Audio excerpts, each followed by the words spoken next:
Oke, kali ini kita akan coba belajar tentang JavaScript ya di sini. Untuk part yang pertama ini nanti kita akan coba dari tutorial, sintaks, variabel, operator sampai di if condition. Jadi JavaScript itu apa sih sebenarnya? JavaScript itu bahasa pemrograman yang biasa dipakai tuh di website ya. Website yang kita pakai saja ini menggunakan JavaScript di belakangnya. Untuk menjalankan apa? Kenapa nggak pakai HTML, CSS doang? Jadi JavaScript ini dia handle fungsi yang tidak bisa dikontrol oleh HTML sama CSS. Kan HTML itu dia cuma berbasis teks, makanya HTML hypertext, T-nya itu di HTML itu teks. Jadi dia itu cuma untuk menampilkan teks kalau HTML, nggak ada fungsi tambahan lainnya. Kalau CSS dia itu yang mengurus styling, jadi yang warna-warna, tombol-tombol, penempatannya, layout itu diatur sama CSS. Nah, JavaScript ini yang atur fungsi-fungsinya. Misalnya kita mau tambahkan fungsi untuk tombol ini interaktif, misal ada fungsi otomisasi atau mau simpan variabel, mau kirim-kirim data, kirim terima data, mau tampilkan data. Nah, itu yang ngurus JavaScript semua gitu. Makanya kita perlu belajar juga JavaScript kalau mau belajar web secara lengkap. Jadi habis HTML, habis CSS, yang ketiga itu harus JavaScript. Itu sudah paket lengkapnya lah untuk belajar awal tentang bahasa pemrograman berbasis web. Oke, langsung aja. Di sini ada salah satu contohnya. Ini ada program yang punya tombol ini, click me to display date and time. Nah, ini kalau kita klik, dia langsung tampilkan waktu saat ini ya. Nah, jadi bagaimana caranya nih? Kenapa sebuah tombol seperti ini dia bisa tampilkan teks seperti ini? Nah, ini kita lihat saja langsung. Jadi kalau kalian perhatikan di sebelah kiri, ini yang namanya JavaScript. Ini dari teks yang hijau sampai teks yang biru ini bisa kalian sebut sebagai JavaScript lah. Atau sebenarnya enggak juga sih. Yang sering dipakai di file JavaScript itu biasanya kalian lihat itu paling yang bagian ini saja nih, dokumen get element by ID ini sampai sini yang sama dengan date. Jadi cara kerjanya ini dia itu kalau kita baca satu ya, ini get element by ID demo. Dia cari itu elemen di dalam HTML yang punya ID dengan nama demo nih. Kalau misalnya di sini kan ini demo nih. Ini akan dijadikan target untuk dimasukkan script dari JavaScript ini. Nih, nanti akan diubah isinya jadi outputnya date ini.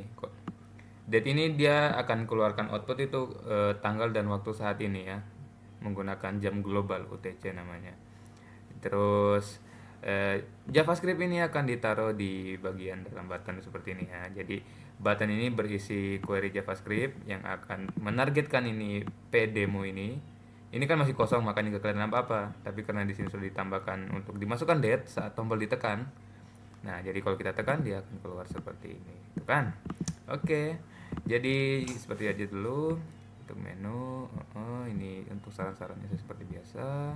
Kenapa belajar JavaScript? Nah, itu seperti saya bilang tadi ya. Jadi dia salah satu inti dari pemrograman web dasar, yaitu ada HTML, CSS sama JavaScript. HTML untuk menampilkan konten, CSS untuk mengatur styling, JavaScript yang menjalankan program dan fungsi-fungsinya. Learning speed, command expansion. Oh ya, JavaScript juga tidak perlu di download, tidak perlu diinstal dulu ya, kecuali kalian pakai library khusus. Tapi kalau JavaScript bawaan dia nggak perlu diinstal. Yang lain nggak ada, ini cuma referensi dan lain-lain, nggak penting. Introduction JavaScript bisa apa sih sebenarnya? JavaScript itu dia pemrograman berbasis web. Jadi kegunaannya dia tuh kalau untuk dasar-dasar begitu bisa bisa untuk hitung data, hitung variabel, tapi dia tuh diutamakan fungsinya untuk berinteraksi langsung dengan elemen di HTML sama di elemen di CSS. Jadi di dalam JavaScript itu dia bisa ubah isi dari HTML, misalnya mau ditampilkan sesuatu, mau ditambahkan teks atau mau dihapus atau itu kayak tadi tombolnya mau dibikin interaktif. Sama CSS juga dia bisa atur, misal fontnya mau diganti warnanya, mau ditambah ukurannya. Pakai JavaScript langsung bisa. Jadi tidak perlu kita edit di HTML untuk CSS untuk diganti manual. Kita bisa bikin secara otomatis pakai fungsinya JavaScript. Handle HTML dan CSS juga. Karena mungkin misalnya kalau ada perubahan kita mau ganti satu-satu gitu nggak mungkin juga kan. Jadi JavaScript kita pakai untuk kasus-kasus seperti itu.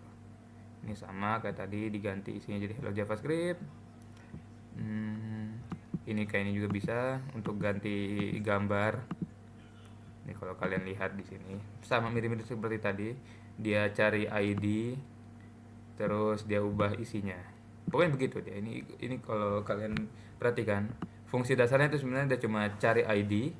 Jadi dia cari ID-nya di mana nih. Nah, ini. Nah, kalau dia sudah dapat, dia akan targetkan spesifik apa namanya? Placeholder atau variabel. Saya juga lupa apa namanya ini. Kemudian dia akan menargetkan apa yang mau diganti. Ini yang diganti berarti SRC-nya. Ini kan SRC ini masih blue off. Ini akan diganti jadi blue on gitu. Terus selain ganti gambar bisa juga ganti style ya, untuk tambah ini contoh kayak untuk tambah ukuran dari teks. Jadi ini kalau diklik, nah tuh langsung dia nambah jadi 35 pixel. Jadi teks default ukurannya dari P ini ditambah ukurannya jadi 35 pixel. Oke. Jadi itu ya, bisa ganti HTML, bisa ganti CSS. Where to? Ini tempat untuk menyimpan JavaScript ya. Bisa kalian tambahkan langsung di HTML atau kalian bikin file terpisah juga tidak apa-apa. Tapi saya sarankan bikin file terpisah sih. Untuk penempatannya bisa kalian tempatkan di atas di bagian head, atau kalian bisa tempatkan di bawah di bagian sebelum akhir dari body. Jadi slash body ini sebelumnya ada script yang atur JavaScript gitu. Jadi ini bisa. Nah, bagian subblok ini kalau kalian mau taruh di bawah, kalian taruh tuh sebelum ini, di atasnya ini ya, slash body ya. Jadi kalian taruh di sekitar sini lah. Di atasnya ini. Di antara ini, oke. Sebenarnya penempatan begini tergantung penggunaannya. Misal kalian mau gunakan untuk apa gitu.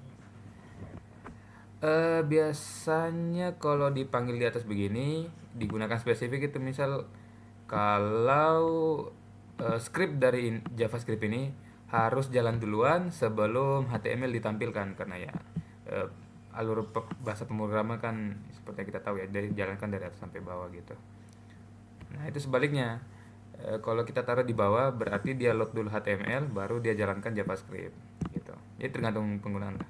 Kalau mau ini duluan berarti taruh di atas, tapi kalau mau HTML duluan berarti ini taruh di bawah. Oke. Nah, ini data yang seperti yang jelaskan, dia taruh di bawah. Nah, ini juga seperti ini, kalian bisa taruh di luar. Jadi ini contoh misal dibikinkan file myscript.js, isinya itu seperti ini. Nah, caranya dipakai di HTML itu bagaimana? Tinggal kalian sebut saja nama filenya tuh. Jadi dia akan tersambung. Misal ini dokumen get element by ID demo. Nah, demonya ini dia bisa lihat di dalam HTML yang ditaruhkan scriptnya. Jadi dia akan cari demo yang ada di dalam HTML yang sebutkan nama filenya dia ini. Reference. Oke, bisa juga taruh dalam folder, yang penting path-nya betul ya. Oke, ini yang selanjutnya ada output. Outputnya nih, display data in different way. Bisa langsung ganti konten di HTML pakai itu tadi, inner HTML atau inner text. Bisa langsung jalankan ke output pakai document write. Bisa masukkan ke alert box pakai window alert yang biasa kalian lihat warning di kotak kecil begitu, kayak pop up kecil. Yang misalnya kayak warning untuk hapus data misal. Nah, itu ada kayak pop up kecil bikin atas ini biasanya. Sama console log untuk tampilkan di preview inspect. Misalnya kalau kalian tekan Ctrl Shift sama I. Nah, di sini ada namanya elemen untuk lihat ini kan. Struktur dari website yang kita sedang buka sama konsol ini sebenarnya digunakan untuk debugging saja. Ini yang simpan error, yang simpan status dari konsol log ini. Jadi ini mirip-mirip kayak semacam sistem printnya lah. Sistem printnya JavaScript dia itu menggunakan console log biasanya untuk kita cek output. Jadi kalau kalian pakai console log ini, kalian cek outputnya itu bukan di halaman utama ya. Kalian harus buka inspect pakai Ctrl Shift I, terus kalian tulis console log. Nah, nanti outputnya akan muncul di bagian konsol seperti ini. Inner HTML, oke, ini tadi untuk ganti langsung. Inner text, oke, document write mirip-mirip. Sampai kan pakai HP nih. Coba download sampai satu dapat tukar juga tuh. Kita cari drive yang cocok, kira ada yang kena. Drive apa itu? Drive kamera. Oh, driver bukan drive. Ya driver. syntax rule. Syntax rule kalian bisa lihat tampilan seperti ini ya. Jadi sama seperti PHP dia bisa tentukan sendiri tipe datanya. Jadi dia bisa lihat kalau misalnya disebutkan angka langsung berarti dia itu variabelnya int. Kalau pakai koma berarti float. Kalau pakai tanda petik berarti string. Kalau cuma satu karakter berarti char. Ini mirip PHP dia bisa tentukan sendiri tipe variabelnya tanpa kita sebutkan.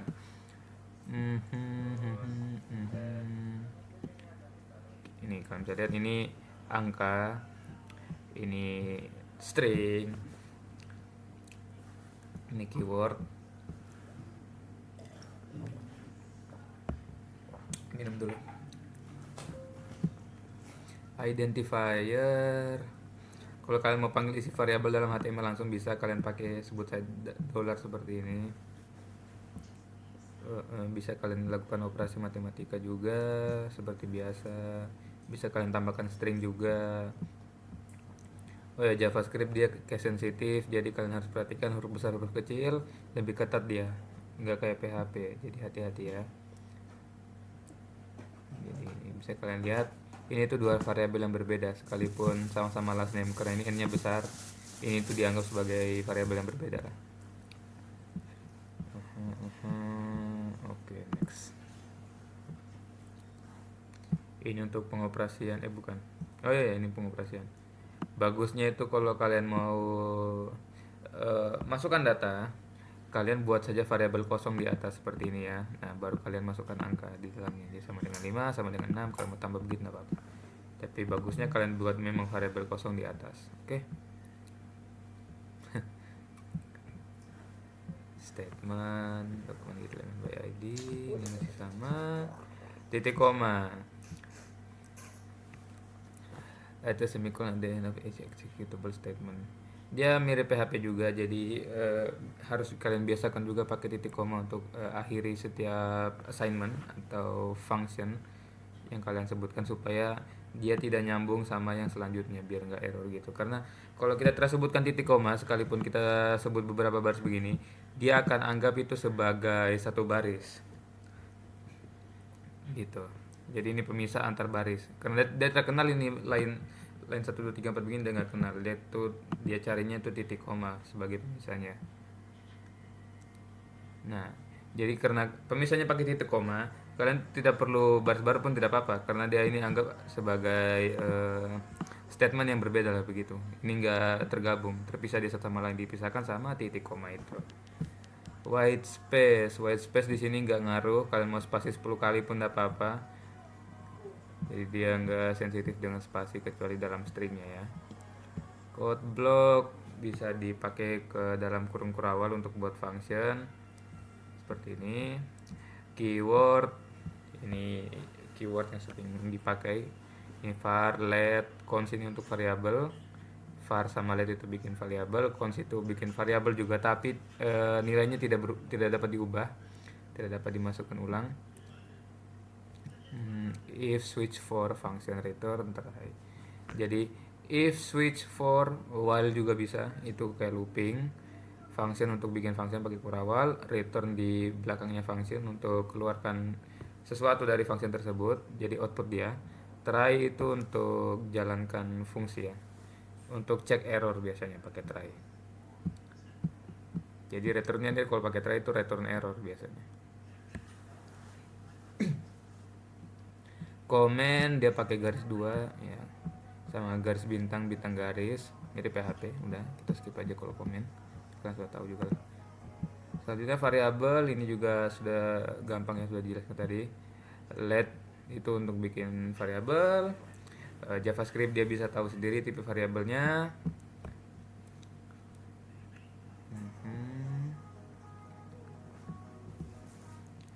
Underscore. Oh iya, dia bisa pakai underscore juga untuk masukin variabel. Dollar sign juga enggak apa-apa. Let, oke. Cons ini nggak bisa berubah dia. Jadi kalau kalian masukkan 2 kali seperti ini masih bisa. Tapi kalau misalnya kalian mau ubah price 2 di misalnya price 2 kalian sebut lagi price 2 sama dengan 10. Nah, itu langsung error itu. Nah, ini ya, tidak disarankan. Bagusnya kalian bikin dulu XY kosongan di atas.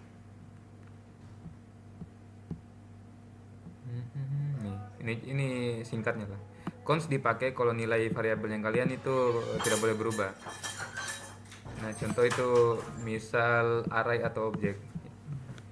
Eh, Alternatifnya let, berarti ya untuk variabel yang bisa berubah kontennya.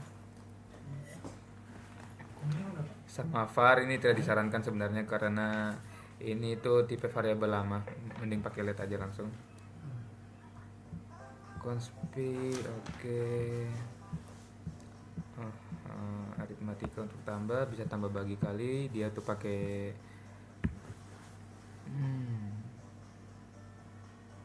oh iya iya iya, ini nih yang menarik. Nah, bagaimana caranya dia handle pengoperasian apabila ada tipe data yang berbeda di dalamnya. Ini seperti ini kalian lihat ya. 5 tambah 2 tambah 3, tapi 5-nya nih string karena pakai tanda petik.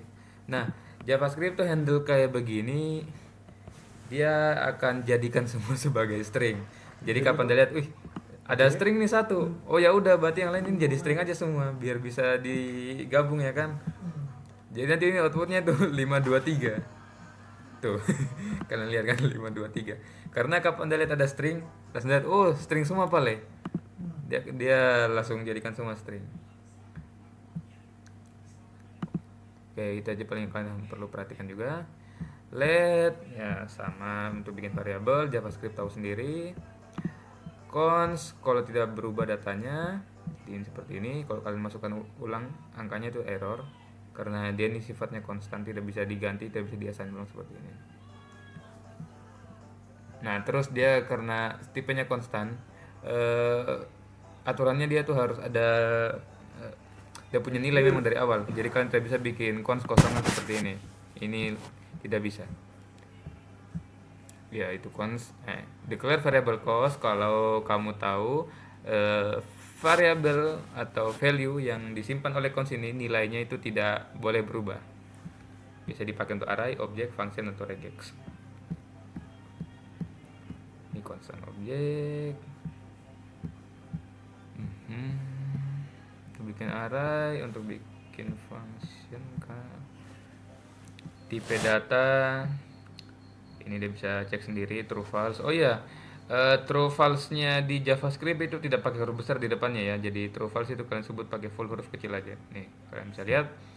Kalau string dia seperti ini, angka tuh seperti ini. Oh, nggak ada float ya di sini. Ya nggak ada kayaknya. Jadi dia tuh sama variabelnya, berarti variabelnya angka. Big int yang ada nn-nya begini, atau kalian bisa sebutkan di luar. Boolean objek, array objek, date objek, undefined kosongan, null data kosong, simbol. Tipe operator. Nah, ini bisa kalian lihat dia tuh kembalikan string otomatis kalau udah lihat tanda petik. Terus kalau yang nomor, mau yang ada koma, mau yang dalam kurung itu number ya tipe datanya. Jadi di sini nggak ada float ternyata. Nah, ini juga sama, tanda petik 2, tanda petik 1 itu sama pemakaiannya. Terus kalian bisa gabung tanda petik 1 sama tanda petik 2. Yang penting pembungkusnya di luar itu tidak sama. Jadi kalau kalian pakai tanda petik 2 sebagai pembungkusnya di luar, berarti yang kalian pakai di dalam stringnya itu tidak boleh tanda petik 2 juga. Pakai tanda petik 1 begini. Jadi dia harus beda. Sebaliknya juga begitu. Nih kalian bisa lihat ya. Script number, oke seperti itu. Boolean, true false, bisa juga untuk cek langsung kondisial, misalnya kalian masukkan dalam begini.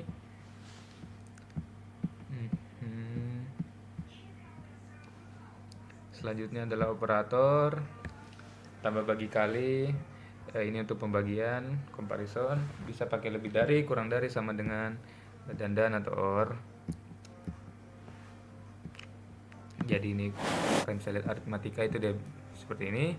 Tambah itu untuk pakai tambah, kurang kali pakai bintang 2 ini untuk perpangkatan, bagi untuk bagi, persen untuk modulus, tambah increment, kurang decrement, ini jadi tambah 1 kurang 1 gitu.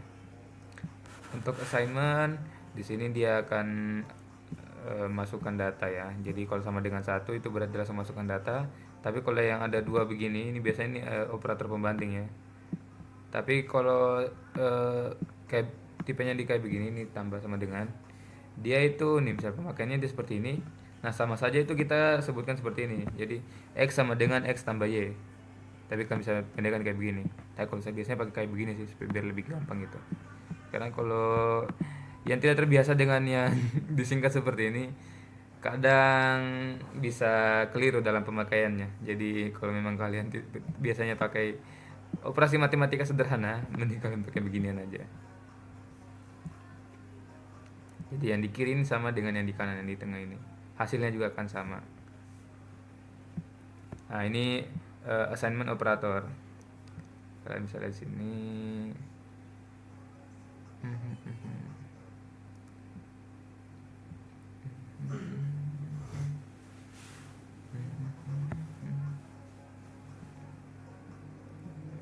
Sama dengan untuk masukkan angka, ini untuk menambah. Oh iya, enggak apa-apa itu. Dijelaskan lagi lebih lanjut masing-masing ya. Nah ini operator pembanding. Kalian bisa lihat sama dengan dua kali itu dia bandingkan kalau apakah ini sama isinya enggak. X sama 8. Nah X sama 8 kan beda.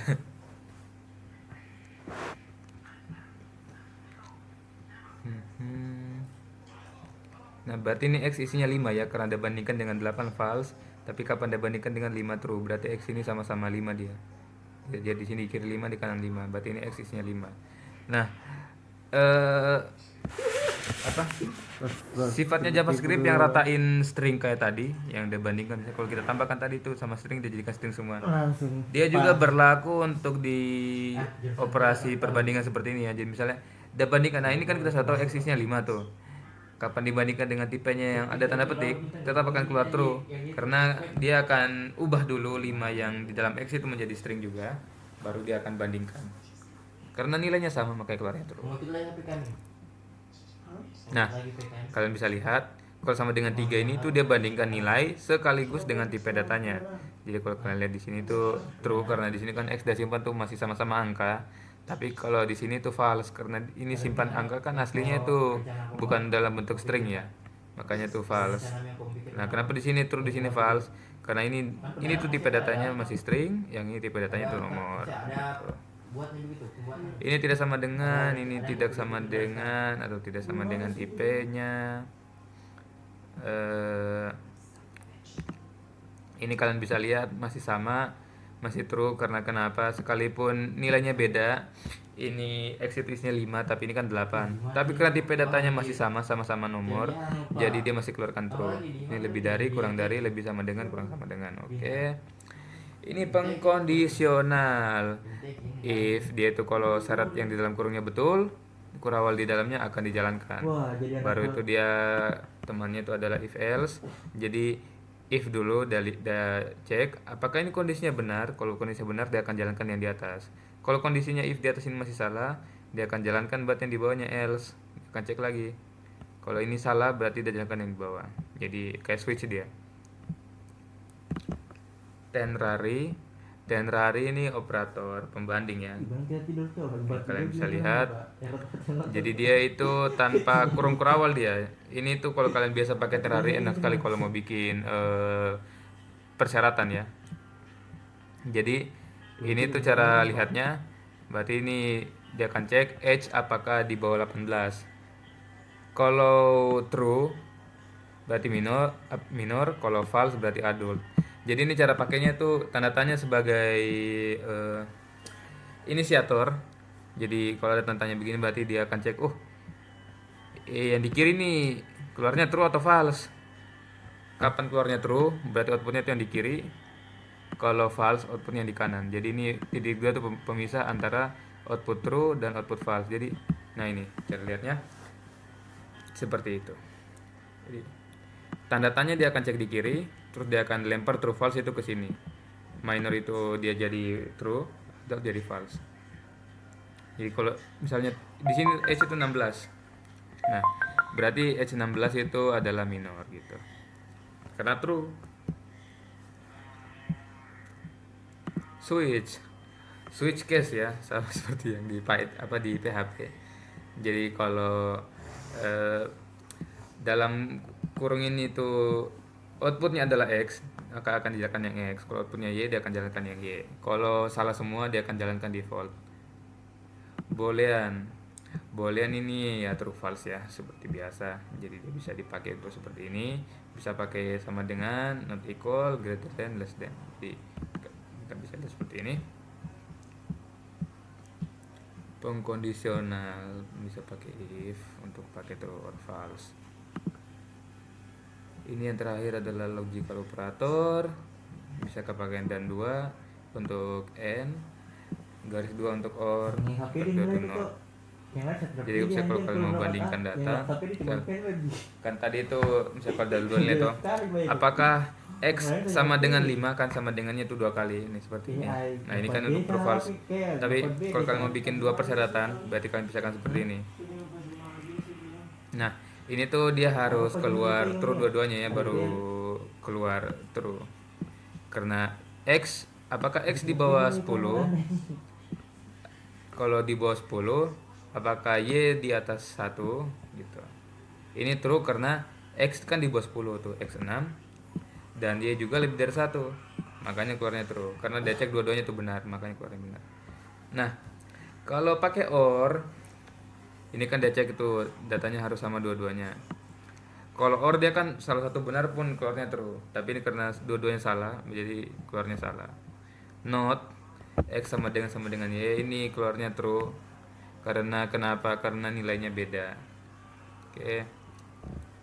Sekalipun ini nilainya false, dibalik pakai not jadi true.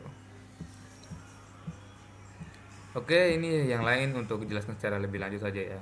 Jadi sampai situ saya dulu. Nanti yang selanjutnya kita akan belajar tentang looping ya. Yang ya kalau looping nanti itu kita akan pakai juga lagi if else, switch, boolean untuk menjalankan looping ya. Nah, tapi ini kita akan bahas di part selanjutnya. Jadi sampai sini saya dulu. Oke, sampai jumpa teman-teman. Dadah.